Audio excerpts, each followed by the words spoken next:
बिहार में voter list revision पे ऐसा पेच फंसा है कि किसी और को नहीं बल्कि सीधे अपने सूरज वाले पीएम साहब की ही कुर्सी खतरे में फंस गई है। अगर आप सोच रहे हैं कि ये बात गलत है और झूठा दावा है तो ऐसा बिल्कुल भी नहीं है। आपको बता दूं कि एक और जहां सुप्रीम कोर्ट ने आज वोटर लिस्ट रिवीजन पे बहुत बड़ा फैसला सुनाया है, तो वहीं बिहार के 40 सांसदों की सदस्यता पे तलवार लटक गई है, जिससे दिल्ली से लेकर बिहार तक की सियासत में एक उफान आ गया है। ऐसे में इलेक्शन चीफ ज्ञानेश कुमार ना सिर्फ अपने ही बनाए मकड़ जाल में बुरी तरह से फंस गए हैं, बल्कि पीएम साहब की कुर्सी को भी फंसा दिया है। बिहार में कैसे 40 सांसदों सदस्यता उनकी रद्द हो सकती है, कैसे इस पूरे मामले में इलेक्शन चीफ ना सिर्फ खुद फंसे हैं बल्कि मोदी की कुर्सी को भी फंसा दिया है, ये सब कुछ मैं आपको अपनी इस रिपोर्ट में बताने वाली हूँ। साथ ही इस पर भी चर्चा करने वाले हैं कि पूरे मामले में voter list revision supreme court ने कैसे इस पे बड़ा फैसला सुनाया है। नमस्कार, आप देखना शुरू कर चुके हैं 4 PM और मैं हूँ आपके साथ सिमरन। दोस्तों, बात शुरू करें इससे पहले बिहार की वोटर लिस्ट रिवीजन पे सुप्रीम कोर्ट ने क्या फैसला सुनाया है, इसको जान लेते हैं। खबर मौजूद है, अमर उजाला की खबर है। सुप्रीम कोर्ट ने अपने फैसले में साफ कहा है, सुप्रीम कोर्ट प्रक्रिया से परेशानी नहीं है, दिक्कत चुने गए समय से है। बिहार मतदाता सूची पुनरीक्षण पे सुप्रीम सुनवाई। मतलब सुप्रीम कोर्ट ने माना है कि प्रक्रिया में कोई दिक्कत नहीं है, बल्कि ऐन चुनाव में 2 महीने पहले ही दिए गए समय को लेकर दिक्कत है। आपको बता दें कि सुप्रीम सुनवाई के दौरान सुप्रीम कोर्ट ने चुनाव आयोग से पूछा है कि आप मतदाता सूची के विशेष पुनरीक्षण में नागरिकता के मुद्दे को क्यों उठा रहे हैं। ये गृह मंत्रालय का अधिकार क्षेत्र है। अगर आपको पुनरीक्षण के जरिए नागरिकता की जांच करनी थी तो आपको ये पहले करना चाहिए था, इसमें अब बहुत देर हो चुकी है। सुप्रीम कोर्ट ने कहा है कि परेशानी पुनरीक्षण प्रक्रिया से नहीं है, बल्कि दिक्कत इसके लिए चुने गए समय से है। आपको बता दें दोस्तों कि जस्टिस सुधांशु धुलिया और जस्टिस जयमाला बागची की पीठ ने याचिकाओं पर सुनवाई वो कर रही है। न्यायमूर्ति बागची ने कहा है कि इस गहन प्रक्रिया में कुछ भी गलत नहीं है, ताकि गैर नागरिक मतदाता सूची में ना रहें, लेकिन ये इस चुनाव में पहले होना चाहिए। न्यायमूर्ति धुलिया ने कहा कि एक बार मतदाता सूची को अंतिम रूप दे दिया जाए और अधिसूचित कर दिया जाए, और इसके बाद चुनाव हो तो कोई भी अदालत उसमें हाथ नहीं डालेगी।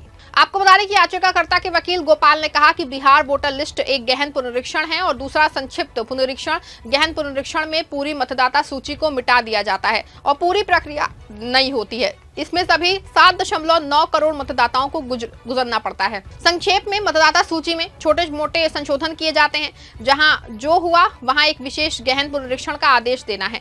इस पर जस्टिस सुधांशु धुलिया ने कहा कि चुनाव आयोग जो कर रहा है वो संविधान के तहत अनिवार्य है। आप ये नहीं कर सकते हैं कि वो ऐसा कुछ कर रहे हैं जो संविधान के तहत अनिवार्य नहीं है। उन्होंने पिछली बार 2003 में ऐसा किया था, क्योंकि गहन अभ्यास किया जा चुका है। उनके पास इसके आंकड़े हैं, वो फिर से माथापच्ची क्यों करेंगे। चुनाव आयोग के पास इसके पीछे एक तर्क है। आपको बता दें कि एक और जहां सुप्रीम कोर्ट का बड़ा फैसला आया है और वो नागरिकता चेक करने का काम गृह मंत्रालय का बता रहे हैं और चुनाव आयोग से वोटर लिस्ट दुरुस्त करने की हिदायत दे रहा है।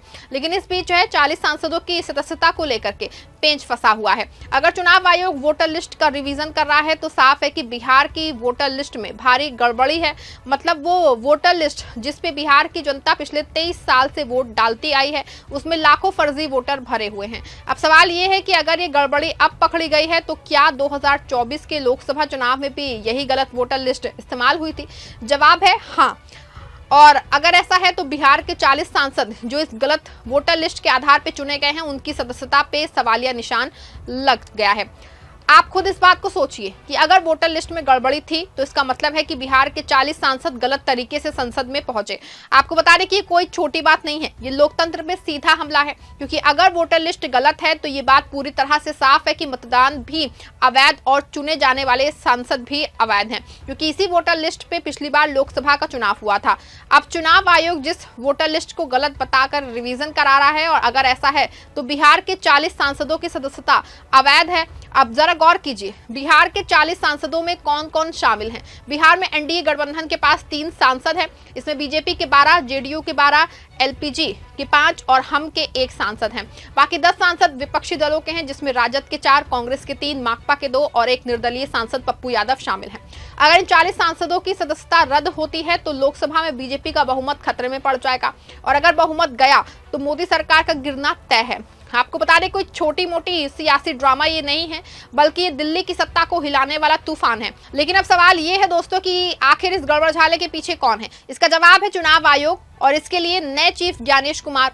आपको बता दें कि ज्ञानेश कुमार को हाल ही में चुनाव आयोग का चीफ बनाया गया है और विपक्ष दावा कर रहा है कि वो बीजेपी के इशारे पे काम कर रहे हैं, लेकिन इस पे उनकी चाल उल्टी पड़ गई है। वोटर लिस्ट में गड़बड़ी का हवाला देकर के उन्होंने बिहार में रिवीजन का ऐलान किया ताकि विपक्ष को कमजोर किया जाए, लेकिन इस चक्कर में वो खुद ही फंस गए हैं, क्योंकि अगर वोटर लिस्ट गलत थी तो इसका मतलब है कि 2024 का लोकसभा चुनाव भी गलत था, और अगर लोकसभा चुनाव गलत था तो बिहार के 40 सांसदों की सदस्यता पे तलवार लटक रही है।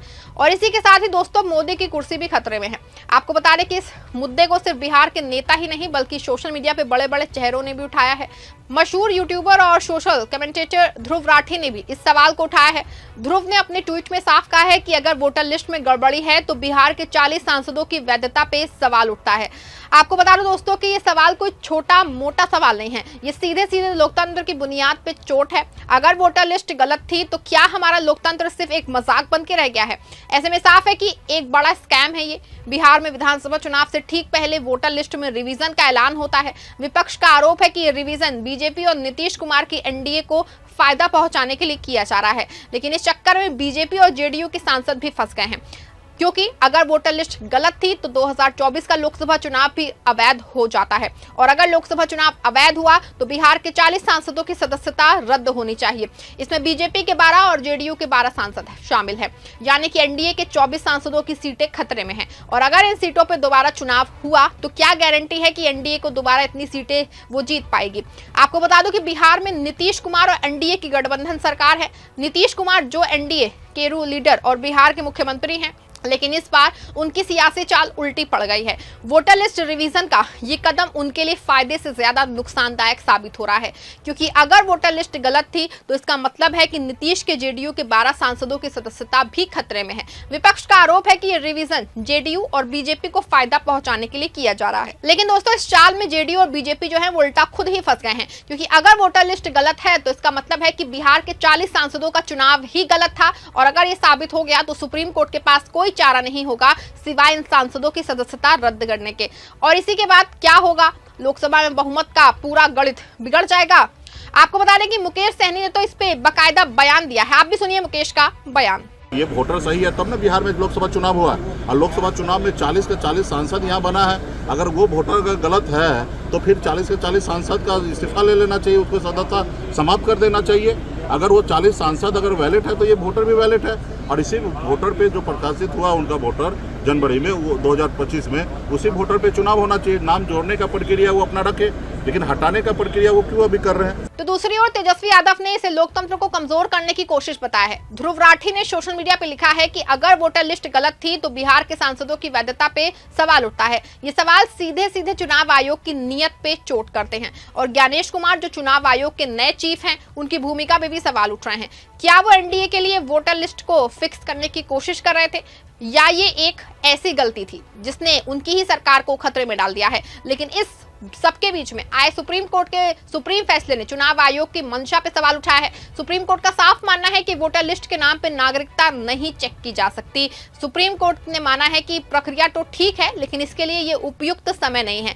ऐसे में साफ है कि बिहार में वोटर लिस्ट रिवीजन को लेकर चुनाव आयोग जो है फंस गया है, और आगे याचिकाकर्ताओं को ये साबित करना है कि ये प्रक्रिया गलत है। ऐसे में जहां पुरानी वोटर लिस्ट गलत होने की बात तय हो गई है और पिछले चुनावों में भी सवाल खड़ा हुआ है, लेकिन क्या इससे बिहार के 40 सांसदों की सदस्यता जाएगी? क्या सच में मोदी की कुर्सी को ज्ञानेश कुमार ने फंसा दिया है? क्या सुप्रीम कोर्ट का फैसला कि रिवीजन में कोई गड़बड़ी नहीं बल्कि समय कम है और दावा सही है?